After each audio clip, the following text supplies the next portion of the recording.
My parents threatened to skip my wedding if I didn't invite my sister, who slept with my boyfriend. What happened next shocked everyone. I never expected to be in this predicament, yet here I am. My sister Lizzie, 26, and I used to be quite close growing up. We shared a room in our little suburban home, whispering secrets late into the night and daydreaming about our future. Lizzie was always the more outgoing one, with a talent for art and music, whereas I was the studious kind, constantly buried in a book. Despite our disputes, we remained linked. Our parents, John 55 and Mary 53, raised us to prioritize family above all else. Dad worked long hours as a construction foreman to support us, while Mom worked part-time and ran the family. They instilled in us a strong sense of loyalty and taught us the value of sticking together through thick and thin. Little did I know how much my familial loyalty would be tested in the coming years. I met Jake Thierton in my sophomore year of college. He was a senior, personable and popular, with a love of books that mirrored mine. We bonded over our mutual love of classic novels and spent many hours in quaint coffee shops, talking about our favorite authors. Jake was my first serious boyfriend, and I fell hard and quickly. After graduation, Jake opted to stay in town and work at a local publishing business. Our relationship grew stronger, and we soon began discussing our future together. We moved in together after graduation, sharing a small but comfortable apartment near the city center. Jake was always supportive of my marketing career goals and encouraged me to aim high. Meanwhile, Lizzie had decided to pursue her passion for art rather than attend college. She worked several jobs to support herself while attempting to establish a name in the local art community. I admired her tenacity and determination, even though our parents were dismayed by her decision not to pursue more studies. Jake and Lizzie hit it off from the start. They shared an interest in indie music and abstract art. I was overjoyed that my boyfriend and sister got along so well, never suspecting that their relationship would develop into something more sinister. 5 years into our partnership, Jake and I were doing well. We'd weathered the storms of early adulthood together, including job changes, financial difficulties, and the death of our beloved childhood dog. We had even begun casually researching engagement rings online, fantasizing about a future wedding and the family we would create together. In contrast, Lizzie's life was more turbulent. She moved from job to job, trying to make ends meet while pursuing her art. There were times when she'd crash on our couch, and Jake and I would assist her financially. I didn't mind, after all, she was my sister, and I wanted to support her goals. Everything changed on a wet Tuesday in April. I had a large presentation at work and discovered I had left some important data on my home laptop. Knowing Lizzie was staying with us that week, I contacted her and requested. She agreed, and I didn't think anything more about it.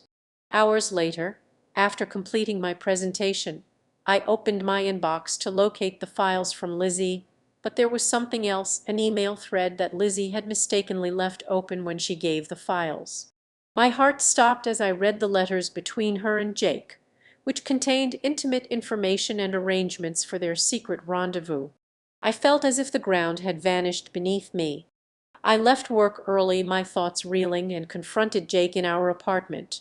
He attempted to downplay it at first, claiming it was just a few innocent flirtations, but as I revealed more of what I'd read, his justifications fell apart. Jake finally confessed to a 6-month romance with Lizzie. He claimed that it began innocently with late-night conversations when I was sleeping or working late, common interests in art that grew into something more. He stated he never wanted to hurt me, that he was confused about his emotions. I couldn't endure hearing it any longer and urged him to leave. Confronting Lizzie was even more challenging. I approached her modest studio apartment, my hands trembling as I knocked on the door. When she opened it, her expression sank. She knew I had found out. Unlike Jake, Lizzie did not attempt to offer explanations. She looked me in the eyes and told me she'd fallen in love with Jake. The following several months were a haze of agony and hatred. I moved out of the apartment I shared with Jake and stayed on a friend's couch until I could locate my own place. I put myself into work picking up extra assignments to keep my mind occupied. I cut off all contact with Jake and Lizzie, blocking their phone numbers and social media profiles. My parents were devastated by the news. They attempted to mediate at first, encouraging me to hear Lizzie out and contemplate forgiveness, but I couldn't handle the thought of being in the same room with her. The treachery was too new, too deep. They eventually stopped pushing, but I could see the sadness in their eyes every time the subject came up. After nearly a year of treatment and self-reflection, I felt ready to date again. I first met Alex 30 Tuam at a charity fundraiser at the local animal shelter. He was tall with nice eyes and a kind grin that put me at ease right away. We bonded over our mutual love of dogs and our volunteer experiences at the shelter. Alex was kind and compassionate. As I discussed my past, he never pushed me to go faster than I felt comfortable with, always respecting my limits.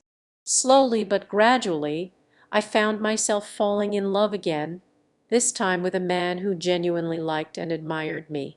2 years into our relationship, it was simple, private, and beautiful. As we started planning our wedding, I felt a mixture of excitement and dread. The thought of walking down the aisle again triggered memories I'd rather forget. Everything was going fine until my dad mentioned inviting Lizzie to the wedding. They contended that she was still family and should be present on my special day. The very suggestion made my stomach turn. How could I celebrate the most joyful day of my life with someone who had given me so much pain? I adamantly refused, informing my parents that Lizzie's presence would just bring up sad memories and could ruin the day. Alex agreed with me, saying that our wedding should be about our love and happiness, not attempting to patch relationships that may be beyond repair. My parents did not take it well. They accused me of being petty and unwilling to move forward. They even threatened not to go if Lizzie was not invited. Some of our relatives also got involved, accusing me of selfishness for separating the family and asking me to be a better person. But I don't believe I'm in the wrong here. Lizzie deceived me in the worst manner possible. She slept with the man I expected to spend my life with. I fought hard to overcome that anguish and start a new life with Alex. I don't want anything to compromise my newfound contentment and calm. Reddit, am I wrong to not invite my sister to my wedding? Am I being petty, or do I have the right to remove someone who has badly injured me from one of the most important events in my life? Update 1. I'd like to thank everyone who left helpful comments and advice on my first article. The response was amazing, and it gave me the confidence to have a difficult but essential conversation with my parents. I invited them over to supper last week, determined to clear the air and establish some boundaries. The evening started out tense. Mom kept trying to shift the talk toward wedding plans while Dad was unusually silent. After we finished our meal, I took a big breath and went in. I described in detail how Lizzie's actions had affected me, including the sleepless nights and trust issues that nearly ruined my relationship with Alex, and the therapy sessions I needed to work through my pain. I told them about the panic attacks I used to get anytime I saw a couple that reminded me of Jake, and Lizzie, how I'd lost weight because food tasted bad, and how I'd poured myself into work to avoid dealing with my feelings. To my amazement, Mom burst into tears midway through my explanation. Between sobbing, she acknowledged that they had pushed for Lizzie's inclusion out of remorse. It turned out that Lizzie's life had spiraled drastically after the incident. My parents told me that Lizzie had lost her job at the gallery where she had been working, and her drinking, which had previously been sociable, had progressed to the point that she was rarely sober. She'd been in a run of short-lived dysfunctional relationships, one of which left her in the hospital with a broken arm. Mom and Dad felt responsible for not seeing Lizzie's problems sooner. They scolded themselves for applauding her free spirit without acknowledging that she may have required more guidance and assistance. In their thoughts, inviting Lizzie to the wedding was a means to reintegrate her into the group and possibly help her get her life back on track. While I sympathized with Lizzie's hardships, I made it clear that this did not excuse her behavior or erase the anguish she caused me. I reminded them of all the instances they had assisted Lizzie financially and emotionally over the years, emphasizing how supportive they had always been as parents. I emphasized that I was not responsible for Lizzie's well-being and I shouldn't have to give up my peace of mind for her. Dad, who had kept silent for the majority of the conversation, suddenly piped out with, "We are sorry for putting you in this position. We'll support your decision. Just know that we are always here for you." This was a huge relief. After months of conflict and confusion, I finally felt like I had a team behind me. Update 2: the wedding is fast approaching, and my heart is racing with excitement and a bit of anxiety. I've sent invitations to close family and friends, and my parents have promised to be on my side. I know my decision may not be popular with everyone, but I am prioritizing my happiness and mental well-being. I can't wait to marry Alex, who has been my rock throughout this journey. Update 3: just wanted to share that the wedding went beautifully. Everything went according to plan, and I truly felt like I was floating on cloud nine the entire day. Surrounded by my supportive family and friends, I cherished every moment. We did have some unexpected guests, though my parents brought along Lizzie. I was stunned but kept my composure and took a moment to breathe before addressing the situation. Ultimately, I decided to acknowledge her presence but not engage with her. I allowed myself to be surrounded by the people I truly loved and trusted. That was the ultimate point of the day, after all celebrating my love with Alex. So in the end, while things didn't turn out precisely as I had envisioned, I managed to focus on the joy of the day and not let Lizzie's presence steal my spotlight. Thank you to everyone who provided support and guidance throughout this journey. It made a significant difference. Update 4: as the months rolled on since my wedding day, I found myself reflecting on the journey that had brought me to this point. The whirlwind of emotions, the pain of betrayal, and the overwhelming love I now felt surrounded me like a soft blanket, keeping me warm and safe. Life had a way of moving forward, and I was learning to embrace each moment. After the wedding, I returned from our honeymoon, a blissful escape filled with laughter and adventure. Alex and I had traveled to the coast, where we spent lazy days on the beach, savoring fresh seafood and exploring quaint seaside towns. It was a much-needed pause from the whirlwind of the wedding planning and the tumultuous emotions of the past. We walked hand in hand, sharing dreams of our future, and in those moments I felt lighter, as though I had finally shed the weight of my past. Back home, however, the realities of life resumed their pace. The warm glow of the wedding gradually transitioned into the everyday rhythm of married life. I was thrilled to find that our bond had deepened. We had learned to communicate more openly about our feelings, aspirations, and even our fears. Alex was my anchor, and I cherished how he stood by me through every storm. We shared everything from late-night kitchen experiments, trying out new recipes, to cozy weekends spent binge-watching our favorite shows. However, the presence of my sister Lizzie lingered like a ghost. My parents had insisted on inviting her to the wedding, which, despite my reservations, had turned out to be a manageable situation. I had chosen to keep my distance, focusing on the love that surrounded me. But in the days following the celebration, I found myself grappling with an unexpected sense of unease. Lizzie's struggles weighed heavily on my heart, especially as my parents confided in me about her ongoing battles with alcohol and her aimless search for purpose. I vividly remember one evening. My phone buzzed, pulling me from my reverie. It was a message from Mom asking if I could meet with Lizzie. At first I hesitated, the memories of betrayal flooding back.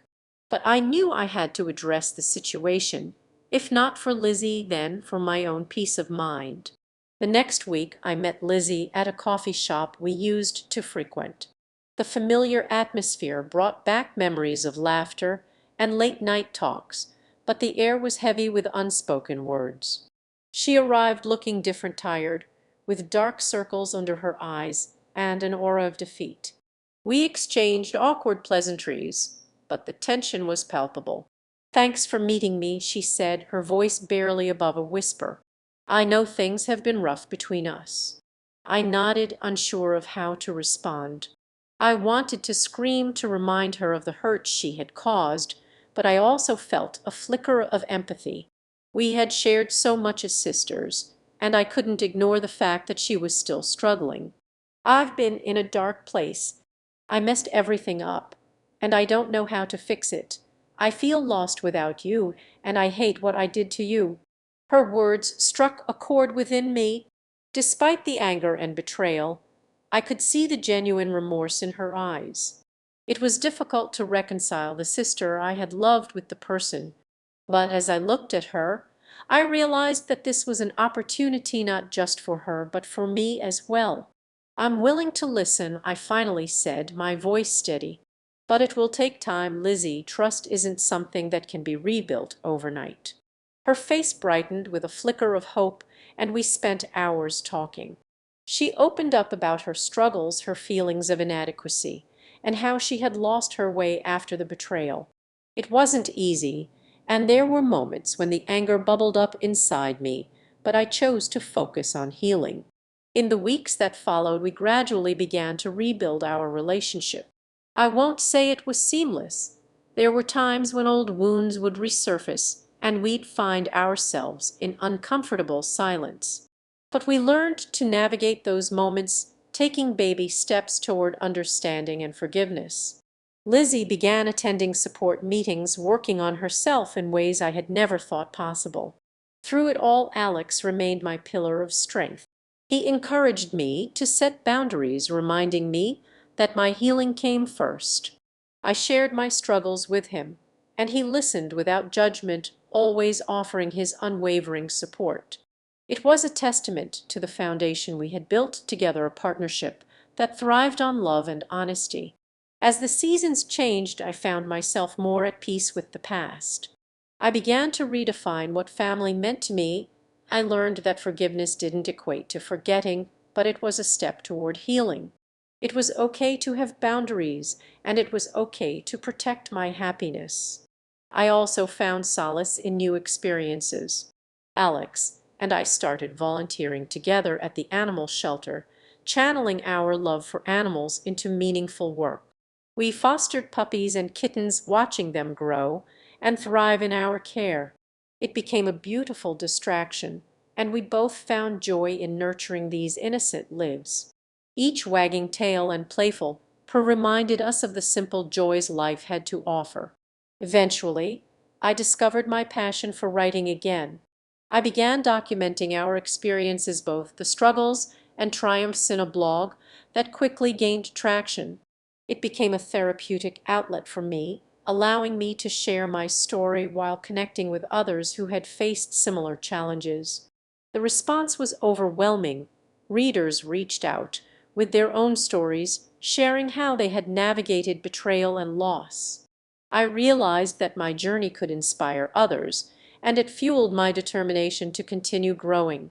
As I sat at my desk one evening, the soft glow of the lamp illuminating my pages, I felt a sense of gratitude wash over me. Life had taken unexpected turns, but it had also gifted me with resilience. I learned to appreciate the beauty in every moment, to embrace the chaos and find strength in vulnerability. With Lizzie, our relationship slowly blossomed into something new. We met regularly for coffee, our conversations shifting from apologies to laughter as we reminisced about our childhood.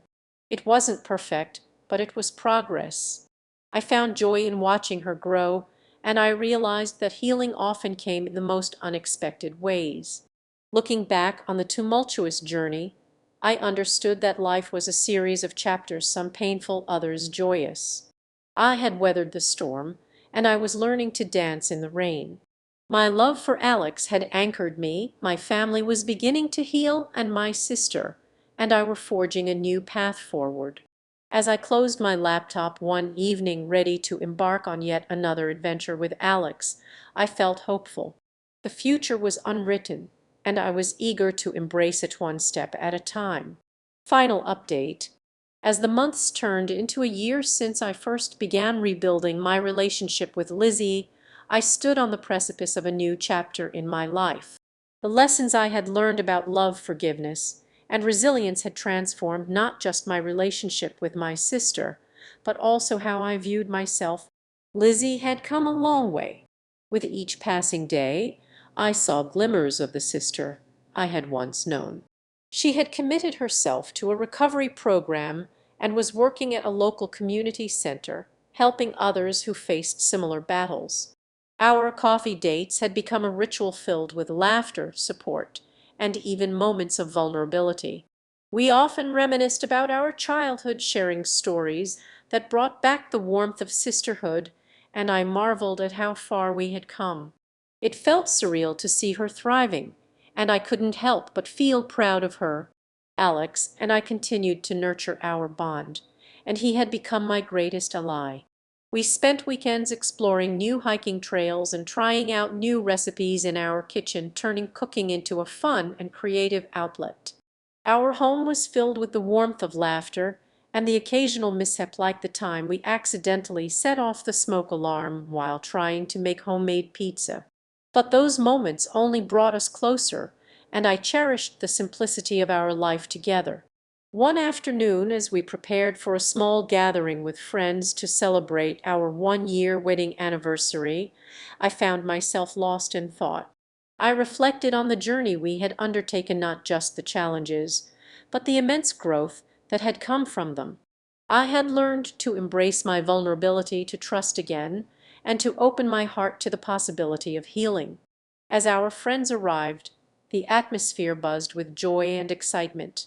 Laughter filled our home, and I marveled at the beautiful tapestry of relationships we had woven. I looked around the room and saw Lizzie chatting animatedly with Alex's friends, her laughter echoing like a sweet melody. It was a moment I had once thought impossible, and yet here we were, sharing in the warmth of friendship and love. Later in the evening, as we gathered around the table to share stories, Alex raised his glass for a toast. To love, resilience, and the beauty of second chances, he said, his eyes sparkling with affection. Everyone chimed in, glasses clinking, and for a brief moment time felt suspended. After the toast, Lizzie approached me, her expression serious yet warm. "I just wanted to say thank you for believing in me," she said, her voice steady. "I know I hurt you deeply, but you gave me the chance to prove that I can be better. I'm so grateful." I smiled, feeling a warmth spread through me. "You've done the hard work, Lizzie. You deserve every bit of happiness that comes your way." That night, as the laughter and music faded and our guests began to leave, I stood on the balcony gazing at the stars. Alex joined me, wrapping his arms around my waist, and we took a moment to simply breathe. The world felt expansive, full of possibilities, and I reveled in the peace that enveloped us. "We've come a long way, haven't we?" I whispered, leaning into him. "We have," he replied, his voice full of warmth. "And there's still so much ahead of us."